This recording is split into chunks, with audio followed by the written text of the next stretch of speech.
Hello everyone.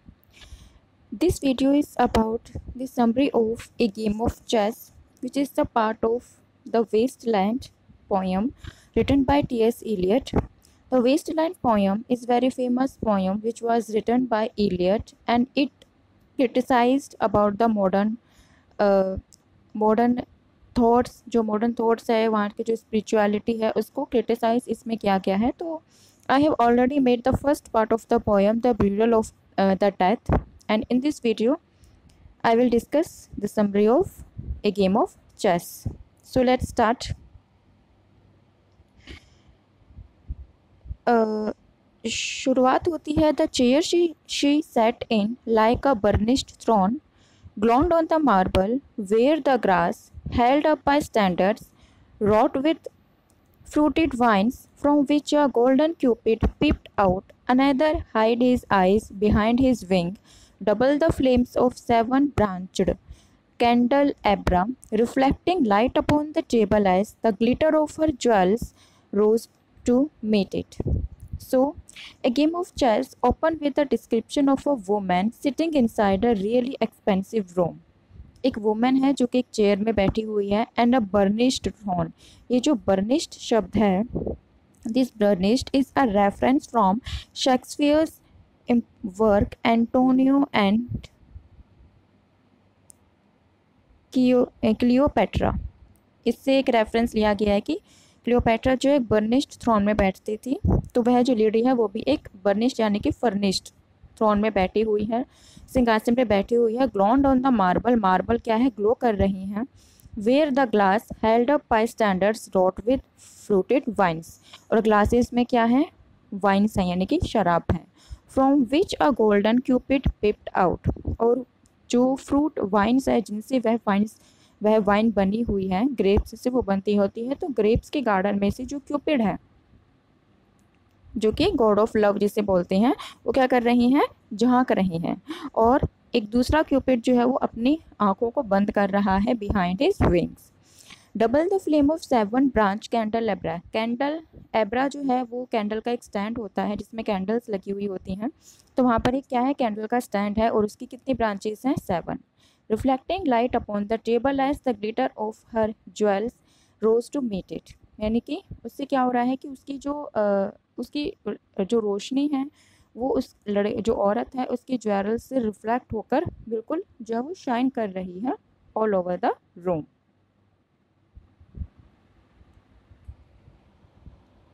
Next line है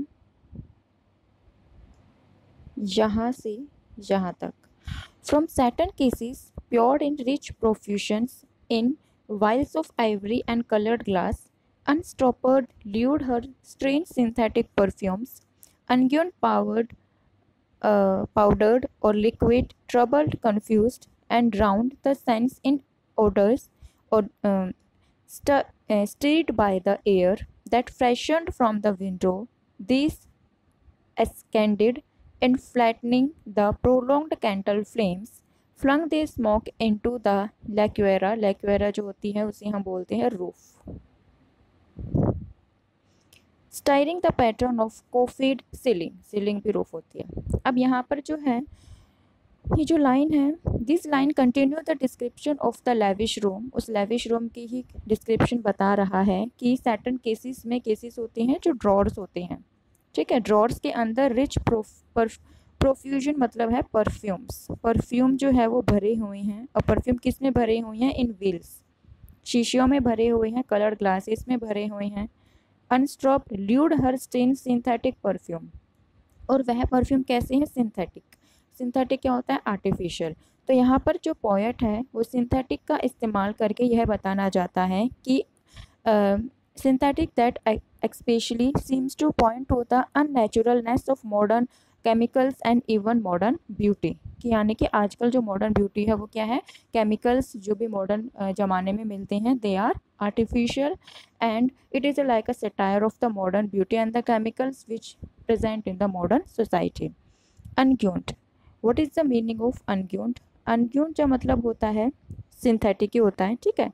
powdered और liquid, powder में है वो परफ्यूम, लिक्विड में है। Troubled and confused and drown the sense in odours, down the sense in orders का मतलब होता है modern product are just too much sometimes overwhelming, यानी कि उसकी जो ओडोर है यानी कि उसकी जो सुगंध है वो बहुत ज़्यादा तेज है। Stir by the air that freshen from the window, एक विंडो से जो हवा आ रही है उस हवा को भी वो क्या कर रहा है, वो परफ्यूम अपने अंदर घोल रहा है। This ascended in flattening the prolonged candle flame, और वो जो हवा आ रही है विंडो से उसके कारण जो एक कैंडल फ्लेम है, जो 7 ब्रांचेस कैंडल फ्लेम नीचे है, ठीक है, वो क्या कर रही है, फ्लैटनिंग, हिल रही है उस हवा से। Flung their smoke into the laquearia, यानी कि अब उनकी जो कैंडल्स की जो स्मोक है वो कहाँ जा रही है, ऊपर रूफ की तरफ जा रही है। Stirring the pattern of the coffered ceiling, और इसके कारण जो सीलिंग के ऊपर जो पैटर्न बना हुआ है वह भी क्या कर रहा है, हिल रहा है।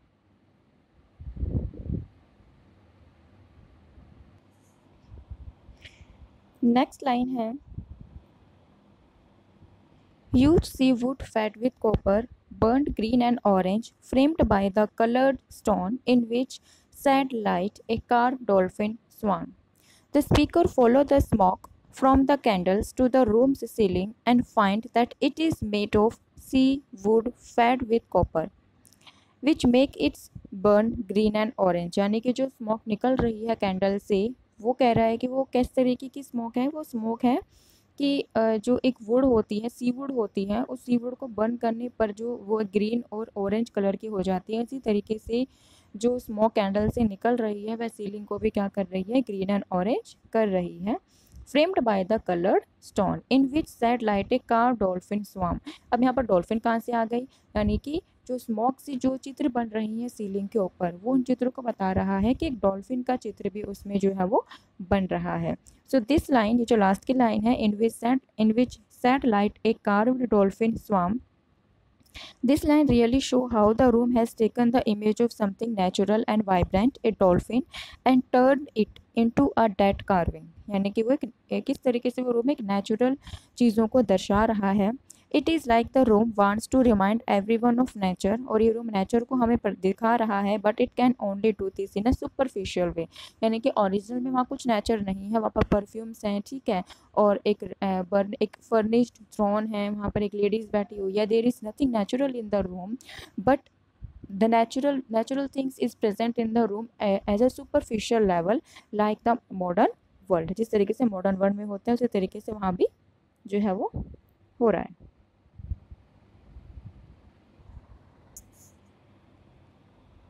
नेक्स्ट लाइन है ये, above the antique metal was displayed and through a window gave upon the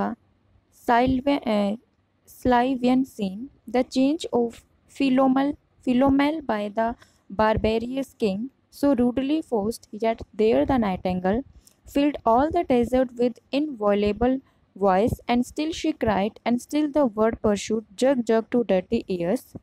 यानी कि this line describe some sort of painting और tapestry that's on the wall of the lavish room. अब उन candles से जो painting और जो कुछ इमेजेस बन रही है वह उसको दिखा रहा है कि वहाँ पर एक एंटीक्यू यानी कि पुराने ज़माने की एक चीज़ बन रही है, ठीक है, और विंडो पे वह जो इमेज है वो विंडो पर बन रही है, और क्या बन रही है, सेल्वायन सीन की बन रही है। सेल्वायन सीन में फिलोमेनल फिलोमेनल जो है वो इसका रेफरेंस जो है वो जॉन मिल्टन का पैराडाइज लॉस्ट से लिया गया है। पैराडाइज लॉस्ट में भी इसका रेफरेंस जो है वो जॉन मिल्टन ने दिया है। फिलोमेनल क्या होता है, Philomel was raped by his brother in by her sister's husband King Tiresias, ठीक है। He then cut out her tongue so she would not tell on him। As the story goes, Philomela managed to tell her sister the truth by weaving her story into the tapestry, यानी कि वो अपने सच बता देती है एक image बना के। Then the two of them iced Teresa's son and fed the boy to Teresa's without the king knowing। वह टीरियस को क्या कर देती है, आइस का बना देती है और उसके बेटे को अपने साथ जो है वो ले जाती है। After Tereus find out Philomel escaped by transforming into a nightingale which is a hard take when you are in a bind. उसके बाद टीरियस को जब ये पता चलता है तो फिलोमेनल को वह एक नाइटिंगेल बना देता है। तो यानी कि एक सीन पता है, एक सीन जो है वो जो कि सीन है स्लाइवियन सीन है जिसमें फिनोमिनल जो है वो बारबियस किंग द्वारा जो है नाइटिंगेल बना दी जाती है। अब उस नाइटिंगेल की आवाज़ जो है वो फिल्ड कर रही है सारे डेजर्ट को, but still she cried and still the world pursued jug jug to dirty ear. It means the modern people don't know about the classical story of the nightingale, who was the nightingale, and what is the story of the philomel. So the modern people is uneducated about the classical methodology, and they consider the song or the voice of the nightingale as a जग जग। यानी कि उन्हें लगता है कि Nightingale की आवाज़ कैसे एक जग जग है, क्योंकि उन्हें नहीं पता कि एक्चुअल में इसके पीछे की स्टोरी क्या है। नेक्स्ट लाइन है, and another withered stumps of time were told upon the walls. Staring forms leaned out, leaning, hushing the room enclosed. Under the firelight, under the brush, her hair, spread out in fairy points, glowed into words, and then would be savagely still. इसका मतलब ये है कि when the poem speaks about other withered stump of time, इसका मतलब ये है कि these tapestries are like fragments or withered stem from the past that are told upon the walls। यानी कि ये जो स्टोरी वॉल्स के ऊपर बन रही है, जैसे स्टोरी फिलोमिनल की बनी थी, ऐसे ही और भी स्टोरीज जो है वो उस वॉल पे बन रही है। ठीक है, और वे क्या है, वो स्टोरी फ्रैगमेंट्स हैं, यानी कि टुकड़े हैं, फ्रॉम द पास्ट के टुकड़े हैं। वेदर स्टैम्प यानी कि is the fragments of the past, वो टोल्ड अपॉन द वॉल्स, जो कि वॉल्स के माध्यम से अपनी स्टोरी सुन रहे हैं ना। कि क्लासिकल एल्यूजन्स जो हैं, मतलब हिस्टोरिकल जो स्टोरीज हैं, वो चाहती हैं कि हमें कोई सुने। ठीक है, स्टेयरिंग फॉर्म, और वो क्या कर रहे हैं, देखने की दृष्टिकोण से बताया गया कि वो सारी इमेजेस देख रही हैं कि हमें हमारे कहानी कोई सुने। Leaned out, leaning, hushing the room and closed, यानी कि वे क्या कर रही हैं, सारे के सारे जो स्टोरीज हैं जो उस वॉल पे बन रही हैं, वे लीन आउट कर रही हैं और उस वुमन को देख रही है। तो here Eliot personified the images because they lean out, they lean and look the women set on the chair. तो ये बताया गया है कि मॉडर्न लोग किस तरीके से, मॉडर्न लोग हिस्टोरिकल स्टोरीज़ में जो एल्यूजन्स होते हैं, क्लासिकल स्टोरीज़ को नहीं सुनते हैं, और क्लासिकल स्टोरीज़ चाहती हैं कि उन्हें कोई सुने, और मॉडर्न लोगों को हमें हमारे हिस्ट्री के बारे में पता ही नहीं है। तो इसमें इसको चीज़ को सटायर किया गया है। Footstep shuffled on the stair, उसके बाद एक फुटस्टेप्स की आवाज़ आती है, someone come in the room, and the woman in the room under light the firelight में क्या कर रही है, वो ब्रश हर हेयर, अपने हेयर को ब्रश कर रही है। Spread out in fiery points, जो कि इधर उधर बिखरे हुए हैं, और भी कहानी कहने के लिए जो है वो सेवेजली स्टिल, यानी कि और भी कहानी है जो कि वर्ड्स में कहनी है, लेकिन वो रुकी हुई है क्योंकि someone is come in the room. Next line जो है वो है, my nerves are bad tonight, yes bad, stay with me, speak to me, why do you never speak, what are you thinking of, what thinking what, I never know what you are thinking, think. So in this line it seems that the lady in the room is talking to someone else who came in the room later, as जो कि हमने letter paragraph में देखा है कि कोई उस room में आता है, तो उनकी वो कन्वर्सेशंस दिखाई गई है, और इस कन्वर्सेशन से हमें पता चलता है that the lady is behave like a neurotic behaviour, वह किस निरोटिक तरीके से और एक लेजी लेडी के रूप में जो है वो बिहेव कर रही है। So but by giving this reference T S. Eliot want to tell about the behavior of the modern pupil. The behavior of modern pupil is also neurotic. उन्हें नहीं पता कि वो क्या बोल रही हैं, और उन्हें समझ नहीं है, उनके थॉट्स के ऊपर कोई कंट्रोल नहीं है, एंड मीनिंगलेस तरीके से वो अपने थॉट्स को रख रही हैं, उन्हें नहीं पता वो क्या बोल रही हैं। नेक्स्ट लाइन है, I think we are in red alley where the dead man lost their bones. अब रेड एली क्या है, रेड एली जो वर्ल्ड वार फर्स्ट हुआ था, तो वहाँ पर ऐसे होता है कि जैसे ये एरिया है, और उसके बाद ये ऐसे थोड़ी सी खाई होती है और ये एरिया होता है, तो यहाँ पर जो है वो लोग होते हैं। ठीक है, यहाँ पर लोग जो है वो रहते हैं, ताकि कोई भी अगर लड़ाई वगैरह करे तो वे अपने आप को सुरक्षित रख सकें। तो यानी कि वो पोएट यहाँ पे कह रहा है कि हम कहाँ पर हैं, हम रैट एली की तरह हैं। Rat alley is an unpleasant place where the dead man lost their bones, जहाँ पर डेड मैन्स की बोन्स भी नहीं मिलती हैं, तो हम ऐसी जगह पर रह रहे हैं। So rat alley is the reference of the modern world. Next line है, what is the noise the wind under, what is the noise the winder the wind under the door, what is that noise now, what is the wind doing, nothing again nothing, do you know nothing, do you see nothing, do you remember nothing। तो यहाँ पर जो है वो again there is a reference of the neurotic behaviour of a person और the modern people. ठीक है, modern generation का जो न्यूरोटिक बिहेवियर है वो बताया गया है कि वह बोलती है कि व्हाट इज़ दैट नॉइस, की ये किसकी आवाज़ है, the wind under the door. तो वो जवाब देता है कि विंड जो है वो अंदर आ रही है। फिर लेकिन वो दोबारा सवाल पूछती है, what is that noise now, दोबारा से आवाज़ आती है, what is the wind doing, wind क्या कर रही है, nothing again nothing.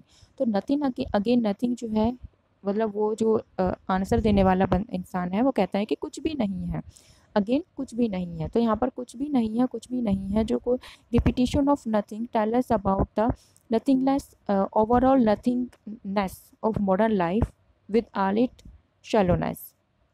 And the other reference is the speaker of the poem actually knows nothing, क्योंकि उसे खुद नहीं पता कि क्या है।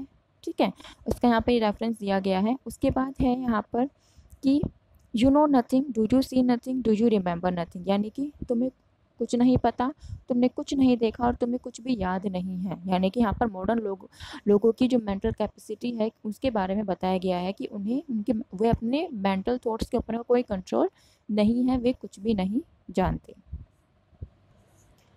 नेक्स्ट लाइन है, I remember those are pearls that were his eyes, are you alive or not, is there nothing in your head।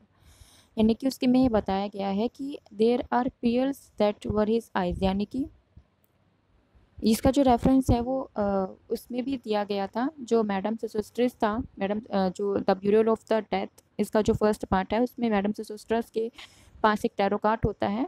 ठीक है, उस टैरो कार्ड के अंदर जो है वो इसमें रेफरेंस दिया गया होता है कि टेम्पेस्ट, शेक्सपियर का जो प्ले है द टेम्पेस्ट, वो इसमें बताता है।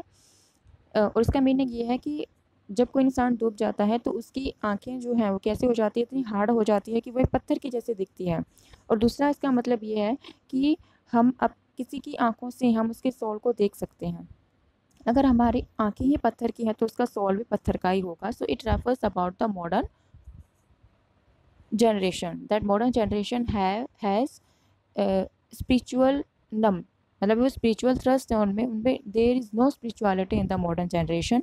उन्हें नहीं पता are you alive or not, उन्हें नहीं पता हम जिंदा भी हैं या नहीं, is there nothing in your head, और उन्हें उनके हेड में जो है वो उनके पास जो है वो कुछ भी नहीं होता। So for Eliot our society has gotten so spiritually numb that we can't even really say if we are alive or dead anymore। The next line is, oh oh oh, sorry, but oh oh oh, that Shakespearean rag, it is so elegant, so intelligent. What shall I do now?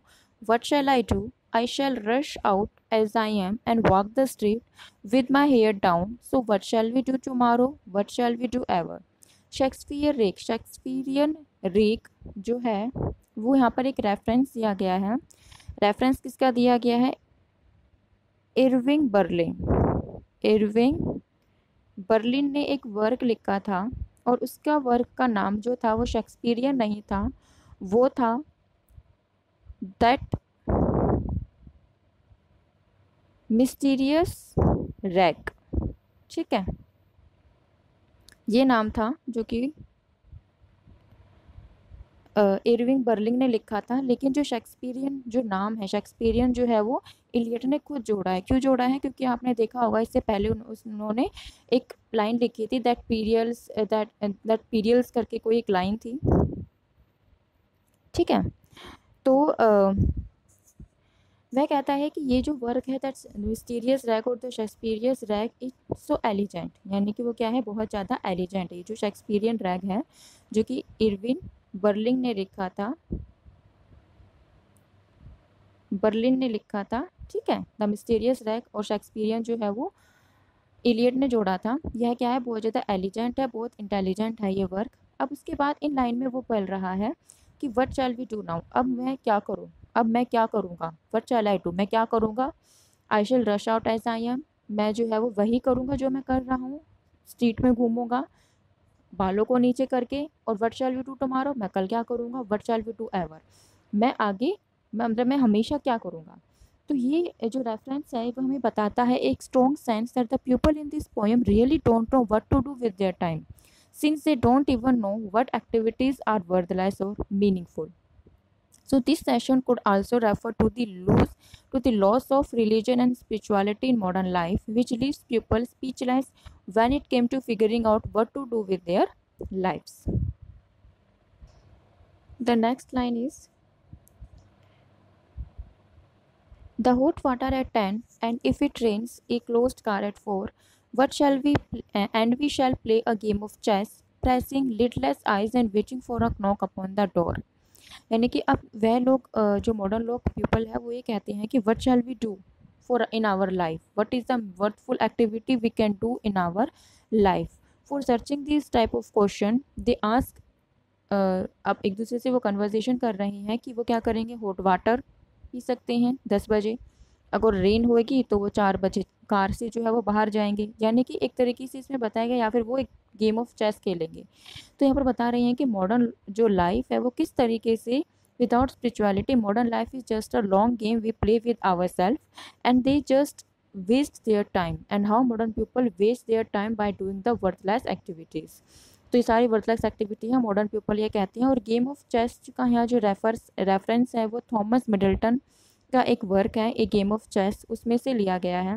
और उसने एक another work भी लिखा था, women beware women, in which there is a reference that moves a man makes while concerning and seducing women, which will come up later in the wasteland in the story young man carnabular।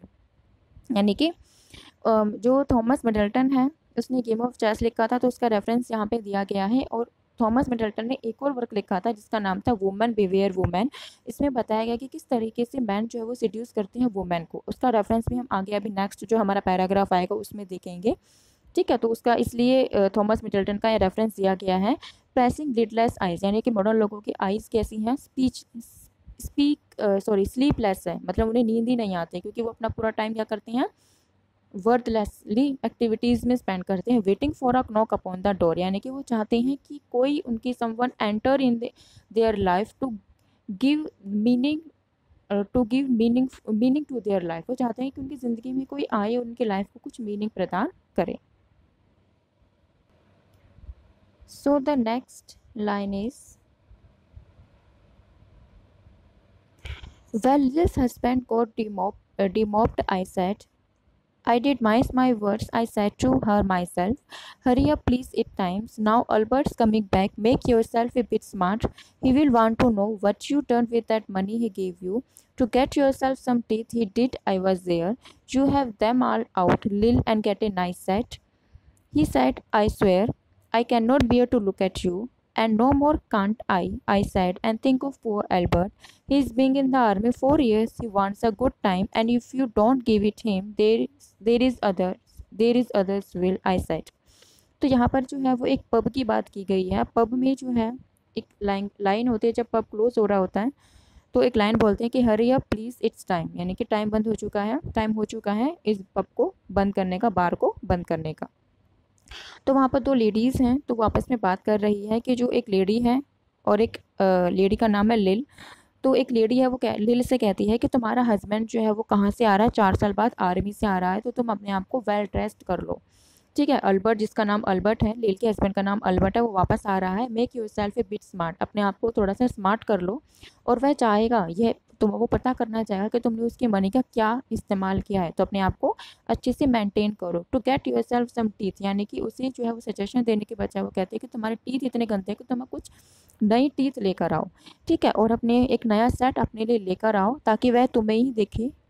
और अगर तुम ऐसा नहीं करोगी, he wants a good time, वह एक अच्छा समय चाहेगा तुमसे, और अगर तुम ऐसा नहीं करोगे तो और भी बहुत सारे लोग हैं उसको अच्छा समय देने के लिए। तो वो बताना चाहते हैं कि किस तरीके से एक वुमेन को अपनी मैरिज को बचाने के लिए जो है वो एक तरीके से फेक उसे अपने पर्सनालिटी जो है वो डिपिक्ट करनी पड़ती है, नहीं तो उसका हस्बैंड जो है वो दूसरी वुमेन के पास भी चला जाता है। तो किस इस तरीके से वो मॉडर्न जो मैरिज सिस्टम है उसको वो क्रिटिसाइज कर रहा है T S. Eliot. So the next line is, oh, there, she said, something, oh, said, oh, that I said. Then I will know who to thank, she said, and gave me a straight look. Hurry up, please, it's time. If you don't like it, you can get on with it, I said. Others can pick and choose if you can't, and if Albert makes off, it would not be for lack of telling. You ought to be ashamed, I said, to look so antique and her only 31. यानी कि यहाँ पर जो first lady जो कि लिल को बता रही है कि तुम्हें इस तरीके से तैयार होना चाहिए, अपने टीथ को बदलना चाहिए क्योंकि तुम्हारे हस्बैंड आ रहे हैं। तो अब जो वो लिल है, वो लिल ये क्या कहती है कि oh is there, she said something oh that, यानी कि अब वह उसको क्रिटिसाइज कर रही है। लिल जो है वो पहली वाली औरत को जो है वो क्या बोल रही है कि then I will know who to thank, वो कहती है कि मुझे पता होगा, मुझे पता है कि मुझे किसको धन्यवाद करना चाहिए, and give me a straight look, उसको स्ट्रेट लुक देती है। यानी कि वह जो फर्स्ट लेडी है वो चाहती है कि अल्बर्ट के साथ सोना चाहती है, इसलिए वह उसी लिल को ये बात पता चल जाती है और वो उसको स्ट्रेट रोड कहती है, और वो कहती है कि मुझे पता है कि किसको मुझे थैंक्स कहना है और किसको मुझे थैंक्स नहीं कहना। उसके बाद ये वापस लाइन जो कि बार ख़त्म होने पर ही लाइन बोली जाती है, if you don't like it you can get on with it. उसके बाद आई सेड, जो फर्स्ट लेडी है वो कहती है कि अगर तुम्हें मेरी बात पसंद नहीं है तो तुम वही करो जो तुम्हारा मन करे। Other can pick and choose if you can't, अगर तुम ऐसे नहीं करोगे तो बाकी औरतें ऐसा करेंगी, यानी कि बाकी औरतें वुमेन्स अच्छी तरह सच के तुम्हारे हस्बैंड को सिड्यूस करने की कोशिश करेगी। And if Albert make of, और अगर अल्बर्ट ने जो है वो किसी और के साथ या मेरे साथ मेक ऑफ करा, it would not be for lack of talent, तो तुम मुझे मत कहना कि मैंने तुम्हें वार्निंग नहीं दी थी। You ought to be ashamed, वह फर्स्ट लेडी उस लील से कहते हैं कि तुम्हें अशेम्ड होना चाहिए, तुम्हें शर्म आनी चाहिए कि तुम इतनी एंटी क्यों लगती हो, तुम इतनी एंटी क्यों मतलब होता है कितनी ओल्ड लगती हो at the age of only 31, कि 31 एज में तुम इतनी ओल्ड लगती हो, तुम अपने अच्छी तरीके से ड्रेस अप नहीं होती हो। तो अगर तुम्हारे हस्बैंड अल्बर्ट ने किसी वुमेन्स के साथ मेक ऑफ कर भी लिया तो तुम ये मत कहना कि वार्निंग तुम्हें नहीं दी गई थी। सो the next line is, I can't help it, she said, pulling a long face. It's them piles I took it to bring it off, she said. She said she's had five already and nearly died of young George. The chemist said it would be all right, but I have never been the same. You are a proper fool, I said. Well, if Albert uh, won't leave you alone, there is it. There it is, I said. What you get married for if you don't want children? अब यानी कि जो first lady है, I can not find it, she said, she यानी कि लिल कहती है कि मैं इसमें कुछ नहीं कर सकती अगर मैं बहुत ओल्ड लगती हूँ। वह एक मतलब सैड फेस बनाकर कहती है, it's them pills I took to bring it off, यानी कि यह उन अबॉर्शन के लिए जो पिल्स होती हैं, जो दवाइयाँ होती हैं, ये उसका इफ़ेक्ट है कि मेरी बॉडी मुझे इतना ज़्यादा मुझे ओल्ड बना रही है एट द एज ऑफ 31, क्योंकि उस समय 1920 के टाइम पे एक अबॉर्शन वाली पिल्स लेना जो है वो बहुत ज़्यादा केमिकल रिएक्शन बॉडी को देती थी, क्योंकि उस टाइम इतना ज़्यादा मेडिकल जो फील्ड है वो इतना डेवलप नहीं हुई थी। दैट्स वाई, क्योंकि उसके पास ऑलरेडी 5 बच्चे थे और एक जो है वो जॉर्ज बिल्कुल मरने के स्टेज पे था, उसका बेटा। The chemist said it would be all right but I never been the same. The woman, Lil said that the chemist said that it would be all right for taking the pills, but according to my body, it would not be the same effect. यानी कि वह जो piles है वो मेरे ऊपर same effect नहीं करती है, मेरे ऊपर वह रिएक्शन करती है। You are a proper fool, I said. तो जो फर्स्ट लेडी वो कहती है कि तुम प्रॉपर फूल हो। If but well if Albert won't make leave you alone, there it is, I said. Albert तुम्हें अकेला नहीं छोड़ रहा, वह इसीलिए ही नहीं छोड़ रहा, और तुमने शादी क्यों करी थी अगर तुम्हें बच्चे चाहिए ही नहीं थे। तो यानी कि वो पहले मतलब इसमें जो है वो इलियट ये बताना चाहता है, Eliot is really gives you a snapshot of how crappy things have gotten in English society. This is the type of conversation he might have overheard while living in England, and it reflects the theme of infertility that comes up over and over again in this poem. Just as the symbolic landscape of the world can no longer give life, you have got lower class women half killing themselves to abort their babies. Now, the next line or the last stanza of this poem is, hurry up, please, it times. Well, that Sunday Albert was home. They had a hot gammon, and they asked me into dinner to get the beauty of it hot. Hurry up, please, it times. Hurry up, please, it's time. Good night, Bill. Good night, Lo. Good night, May. Good night, Tata. Good night, good night. Good night ladies, good night sweet ladies, good night, good night. अब इसमें क्या है, hurry up please it times की बार ख़त्म होने का बिल्कुल बार ख़त्म होने ही वाला है। और वे जो दो लड़कियां हैं, लिल और जो फर्स्ट लेडी है, जो जिसको हम आई जो है वो फर्स्ट लेडी है, ठीक है, और जो लिल है उसको यहाँ पर शी करके बताया गया। तो ये दोनों जो है वो क्या कर रही हैं, बार में काम करती हैं और वो बोल रही हैं सबसे कि अब जो बार बंद करने का टाइम हो गया है। और वो है जो ये फर्स्ट लेडी है वो कहती है कि जब अल्बर्ट संडे को होगा तो तुम आपस में एक दूसरे के साथ अच्छा सा टाइम स्पेंड करना, हो सके तो मैं भी जो है वो डिनर पर आ सकती हूँ। उसके बाद वो दोबारा से लाइन रिपीट करती है कि hurry up please it's time. और उसके बाद जो बिल, लॉ, मे और जो लेडीज़ जितनी भी हैं वो यहाँ पर बार में आई हुई हैं, उन सभी को वे गुड नाइट कर रही हैं। So this is the story of a game of chess.